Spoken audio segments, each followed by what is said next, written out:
This is the all-new Google Pixel 10 Pro, and I am an iPhone user, but today I want to go see what it's like to actually experience using this in a real day in the life. We're going to test all the new features, like the camera for videos and photos, the new Gemini AI features like Magic Queue, and just being able to message people.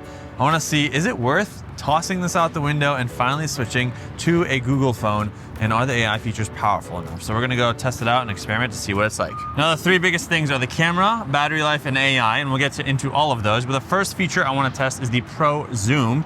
You're able to get 100x, and it's using AI to assist with increasing the sharpness. And right here, from over here, I can see the Statue of Liberty. So we're gonna go in. 10x is the biggest option here, but if I keep sliding the scale, I can get up to 100x, and I want to see how much detail and sharpness can I actually get of the Statue of Liberty.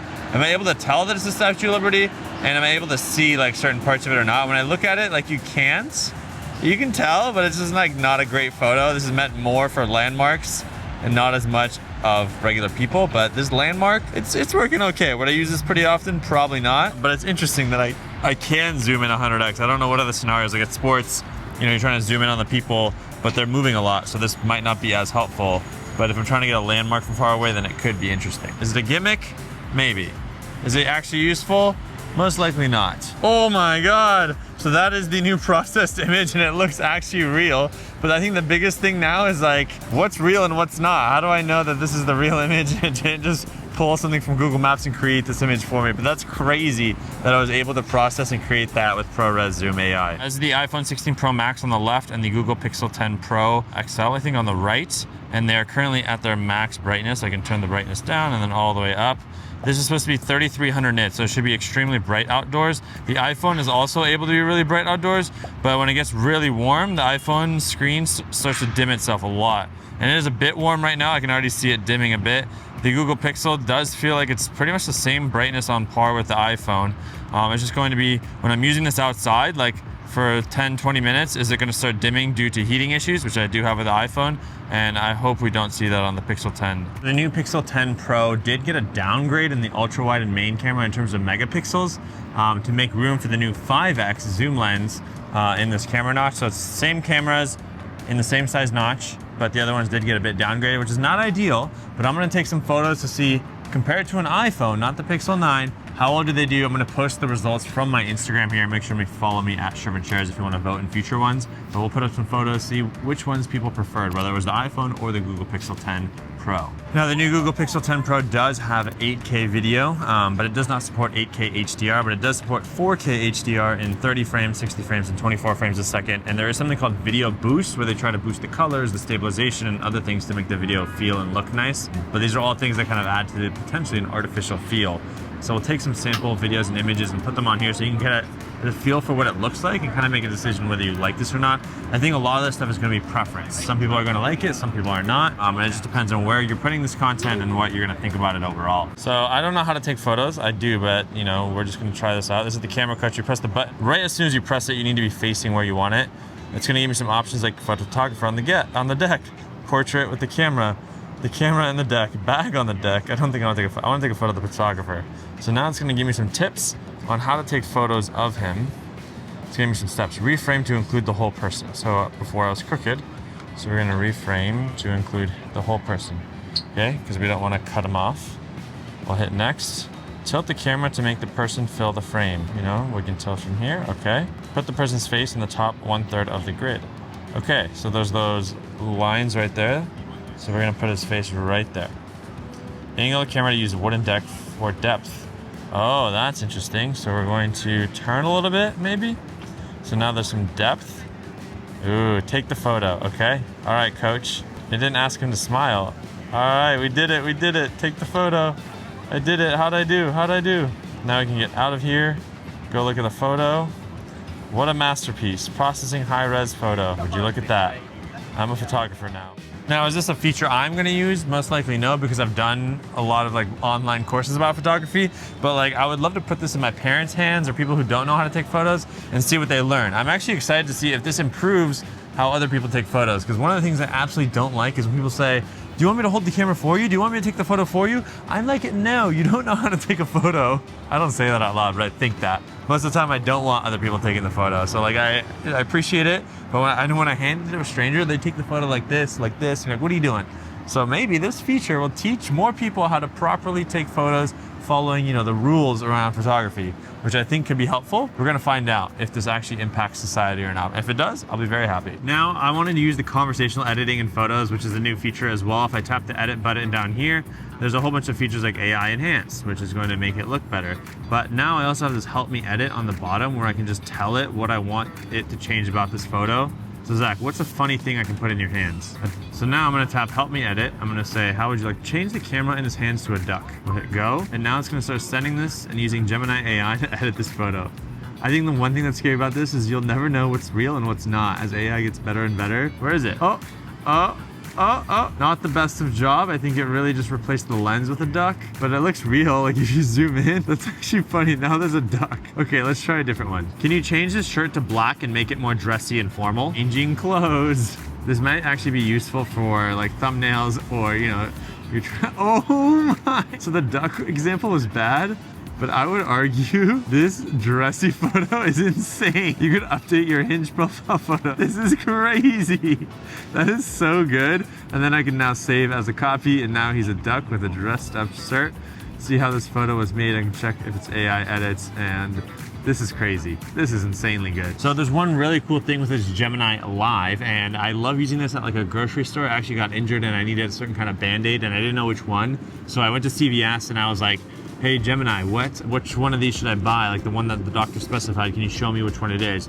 And it kind of could tell I had to zoom in a bit and like take photos. It was faster at doing that rather than using the live video camera. But this is something I've been using more and more of. And when you get the Pixel 10 Pro, there's a widget already where I can ask Gemini, I can use video, and I can talk live with it. So we're gonna tap the video one, and there's a new feature where it's gonna box, it's gonna show a box around the thing that I'm asking it about. So I can be like, hey, what tree is that? I see the tree you're asking about. It's a bit tricky to tell from this angle, but it looks like it could be a type of evergreen, maybe a pine or fir.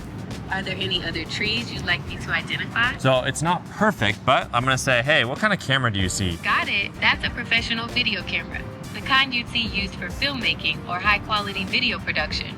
You can tell by the large lens and external microphone. Do you know what kind of camera it is, the brand? The camera appears to be a Sony, but I can't quite make out the exact model from here.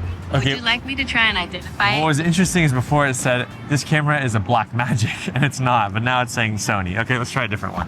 What kind of camera is this? Okay, that's a Fujifilm GFX 50S2. It's a mirrorless medium format camera known for its high image quality.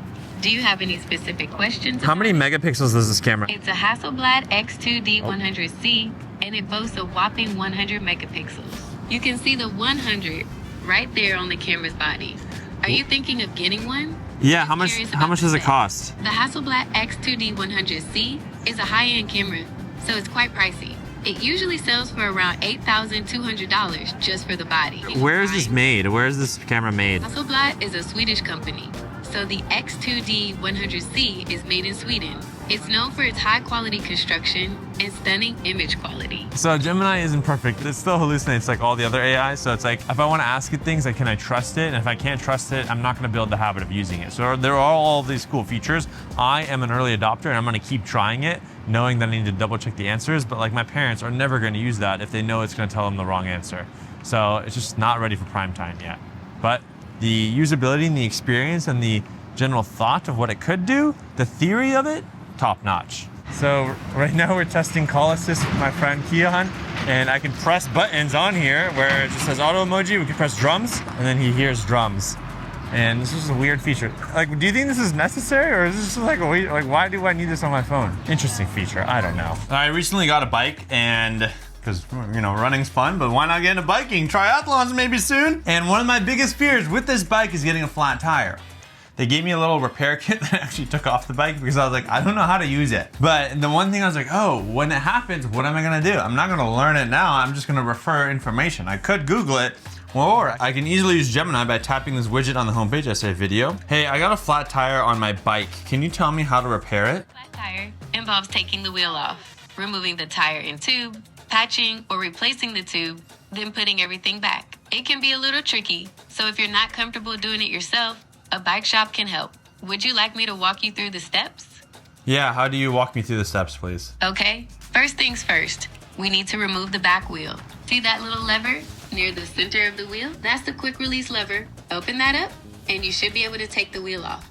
Let me know when you've got that done. Wait, can you circle the quick release lever again? I've put a circle around it. That little lever right there is what you'll need to open to get the wheel off. Once that's open, you should be able to wiggle the wheel out of the frame.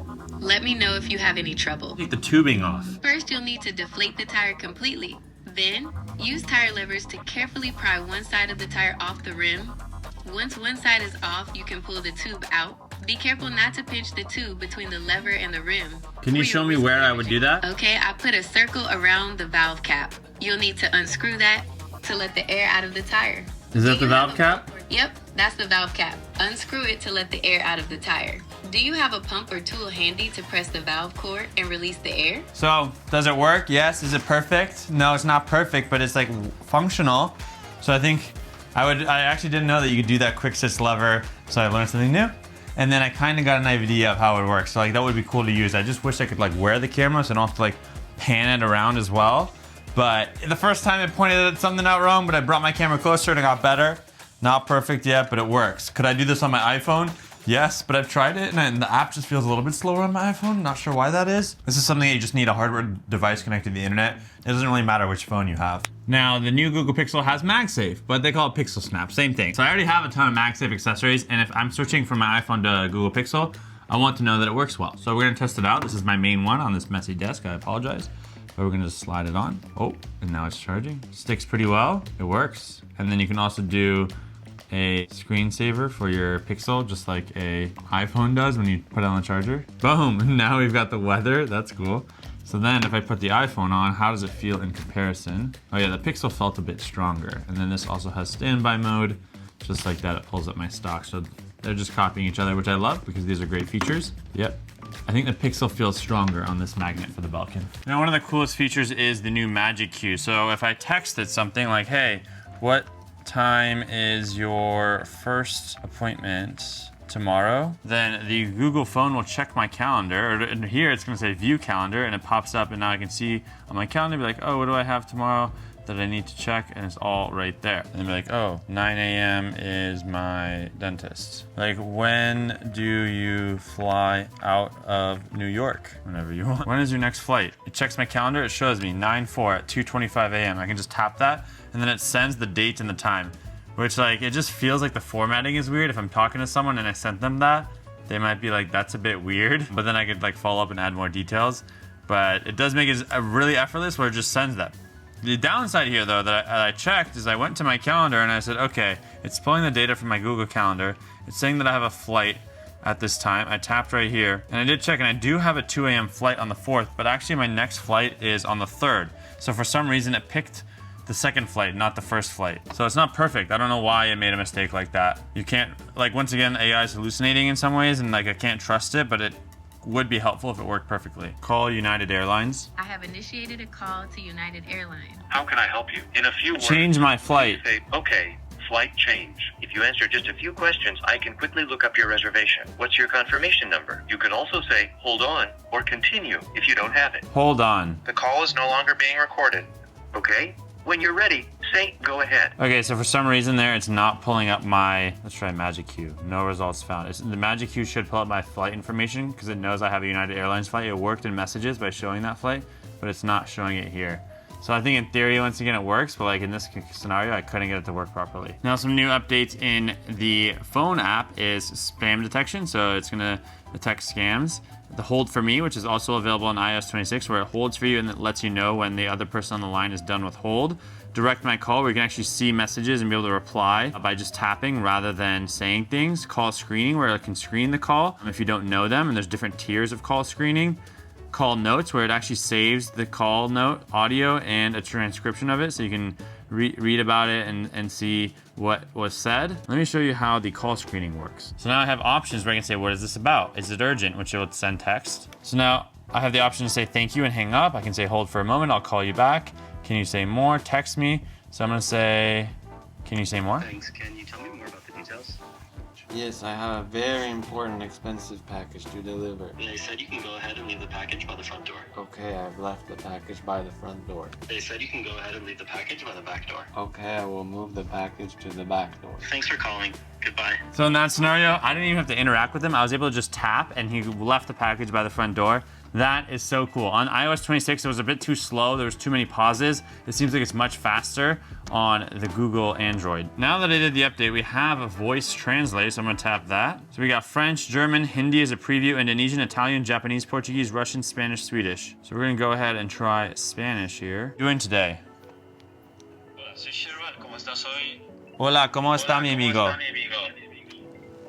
Hello, how are my friends? Por favor, necesito agua.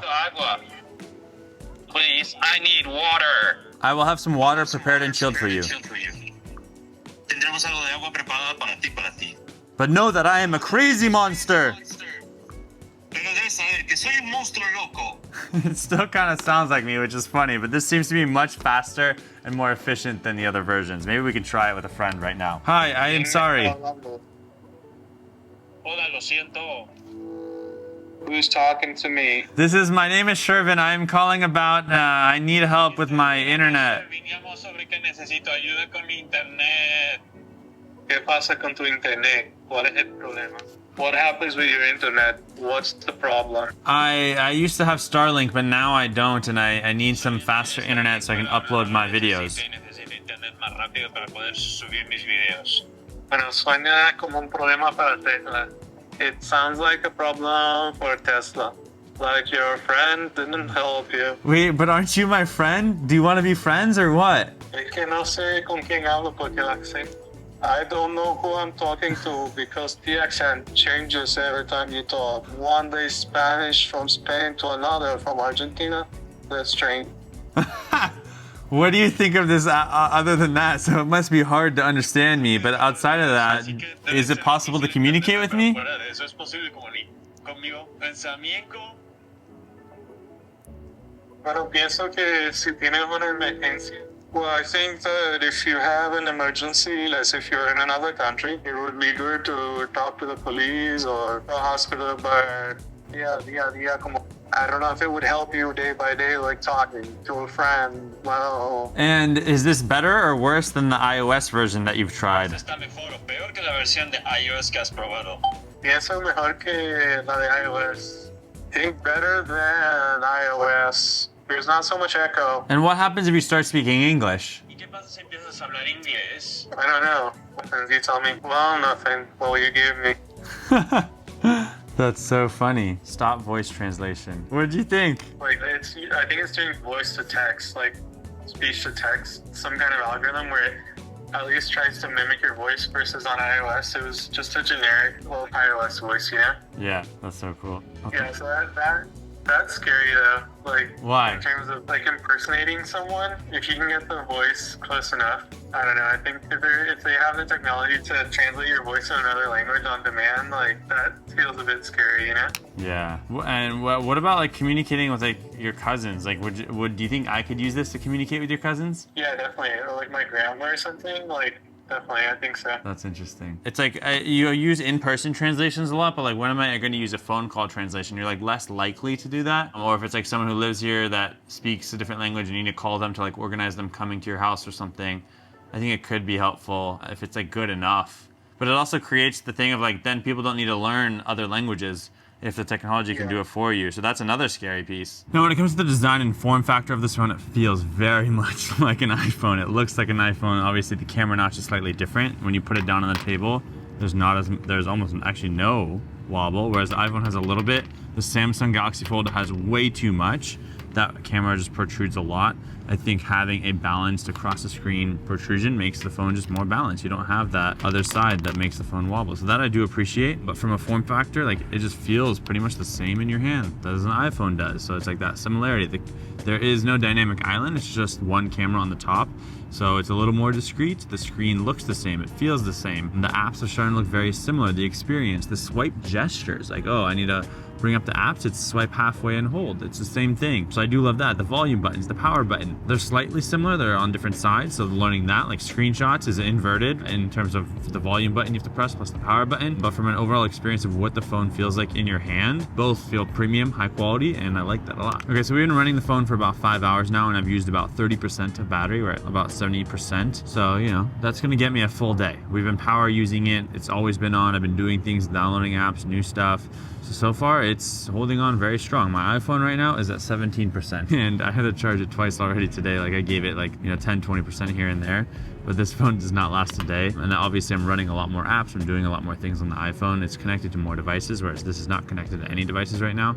But in terms of how it is out of the box with some apps that I need for daily stuff, it's doing well. Yeah, from a performance aspect, it's doing pretty well. My iPhone will throttle and things will slow down, especially in the sun or the screen gets dim. The screen does dim a little bit. It seems like it's getting slightly warm, but not too warm. But overall performance, like there's something about the Samsung Android phones that feel, there's a little bit more jitter. It doesn't feel as fluid, but on the Google ones, they always feel as fluid as an iPhone, which is like, it's imperceptible that it's technology versus real life. And I think that's so critical when you have a smartphone. You want it to feel like it's not something digital, it's something real in this real world. Final thoughts. The AI features are super cool, but they just don't feel like they're working as they should. I want it to feel seamless, effortless. Like I don't want to have to think about, did I turn the setting on? Did I activate it? Did I download the voice translation feature? Like even finding that setting was hard, and the experience needs to be seamless and effortless and just like integrate with my life. And just even trying to test this phone as a early adopter and tech user, that felt hard and complicated. So it's like, from a theory standpoint, it felt amazing. From a reality standpoint, I feel like it doesn't meet the needs and desires of someone who just wants their phone to be smart, intelligent, and do all these things. Even the Magic Key feature wasn't cool enough. If all these things actually worked, I think I would be like, I might be ready to switch from my iPhone. But because they're kind of like, it works 50-50, I'm like, it's just not even worth it. Just turn it off. I don't want to use it. It's just going to make my life harder if things go wrong. But overall, it was cool to test this phone. It feels great, looks great, and I think Google is improving every year, and I'm excited to see them to keep making this phone even better, because I always want to try out the best phones out there. My name is Shervin Shares. Subscribe, turn on notifications, follow me at Shervin Shares. And if you want to see me test out the Pixel Fold, the Pixel Watch 4, let me know in the comments below. We'll do that. And I am manifesting becoming a hot dad one day, so I've got this hat. I don't know. All right, we'll see you in the next one. Peace.